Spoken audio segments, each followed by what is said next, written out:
Hey, what's going on, everybody? My name is Andre. I am back, and welcome to the diagnosis.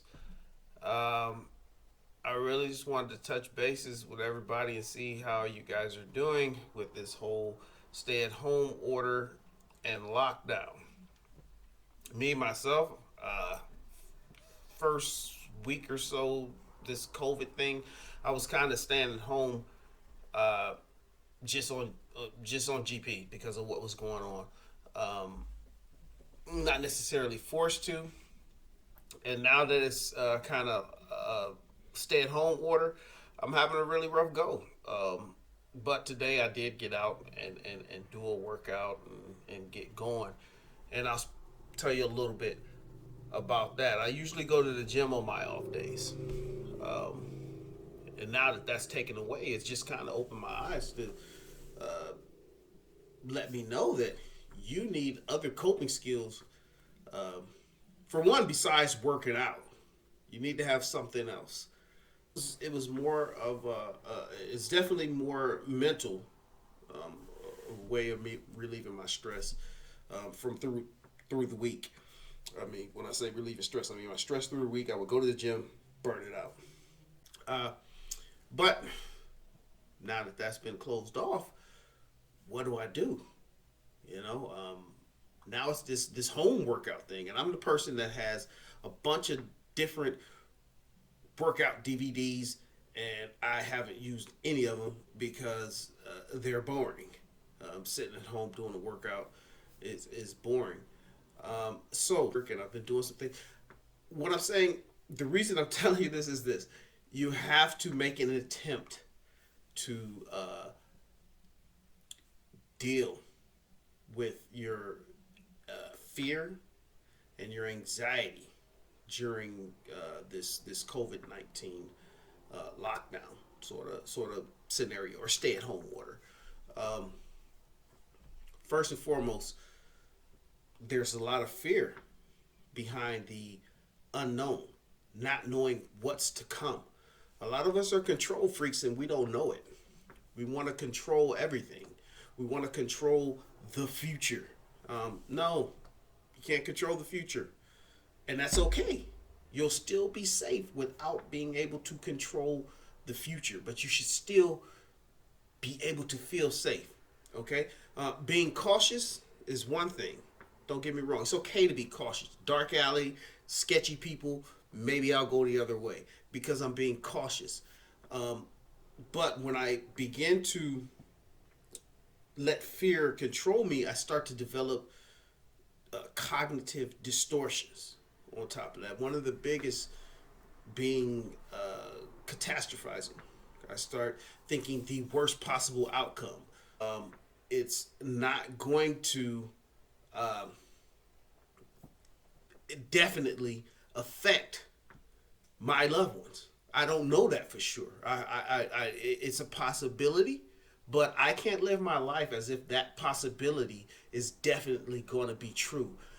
Or I may burn myself out prior to getting to that issue.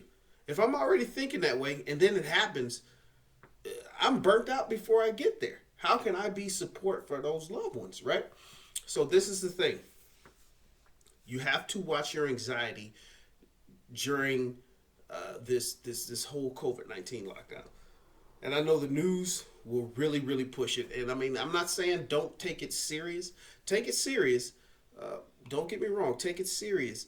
But at the end of the day, it's it's it's just another thing in your life that's happening. All right. Um, Draw upon the things that you have already been through as strength. A lot of times, it's kind of like drinking, and I hate to use drinking, but it's kind of like that. Um, if the more experience you have with drinking, the more you have to drink to get the desired effect. So I have to drink more to be drunk. I have to drink more. Yeah, I have to, and it increases. It's your tolerance, right? So look at the things that you have gone through in your life already, and don't look at it as if this is the straw that's breaking the camel's back. Look at it as if, you know what, I've been through this, I've been through that. I have the strength to get through this. This is just something else that's going to build me up. Um, don't let your anxiety cripple you. Okay, so with anxiety, it's simply just a response to a perceived threat or fear, or physical or mental, perceived threat. Right, the way you respond. Sometimes that can motivate you. In small doses, it motivates you. It gets you to move forward and to begin to get the wheels moving. Stop procrastinating and get it done.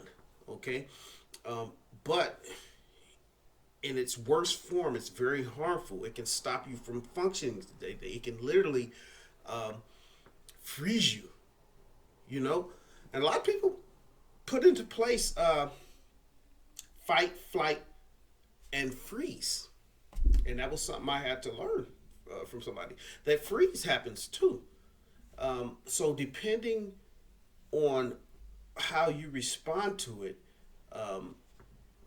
you want to know where you are. Some of the simplest things, deep breathing, right, is good. So a lot of people ask why. Your body has to change due to the deep breathing. Physiological, your body has to change due to that. So that's why it works. It's just a lot of times in the moment we don't care to or think about it. So I guess the challenge primarily would be learning how to, okay, when I get in this position, this is what I'm going to do. I'm going to try it. Now, the first time you try it, it may feel uncomfortable. The second time you try it, it may still feel uncomfortable. You may have to do it 5 or 6 times before you actually feel okay with doing it and believe that it will work. But that's with everything. Even if you're trying to change your behavior, the first time you stop and don't do the behavior, say anger, for instance, you're going to feel a certain way when you walk away from a situation if anger has been your issue. And sort of you're used to responding in a certain way. Well, the first few times you have to turn the other cheek or walk away or be the bigger man, you're going to feel like crap. But after a while of doing it, it becomes second nature. It becomes what you expect of yourself. So the same thing with when you're in a situation using your coping skills, it's the same thing, So when your anxiety is getting high, you use your coping skills to come out. It takes practice and repetition. If I shoot 1,000 jumpers today, from today to a year from now, I'm not going to be perfect, but I'll definitely be a better jump shot shooter than I was, when I started a year ago. So if you allow anxiety to really take hold in your life and really impair you, it's going to make a situation worse. It's going to make it worse. So don't give anxiety the driver's seat in what's going on with you and your life and at this moment. What you want to do is always be making an attempt to keep your anxiety in check. And I would hope that everybody is doing so, especially during this time and with what's going on. So, catastrophizing. Try not to do that right now. I would say should, but I don't want you to should on yourself. That's another video, but try your best to not catastrophize. And if you catch yourself doing it, check yourself on it. Nah, you know what? I'll worry about this when I get to it. Right? There's also mind reading or jumping to conclusions. You don't have adequate evidence of that something is a fact that is going to happen and has happened. Push away from it. Right? Stop yourself in that moment. Okay? All right. Well, this is Andre, and I am signing off with the diagnosis. I will be making another video soon. All right? Thank you. Have a good one.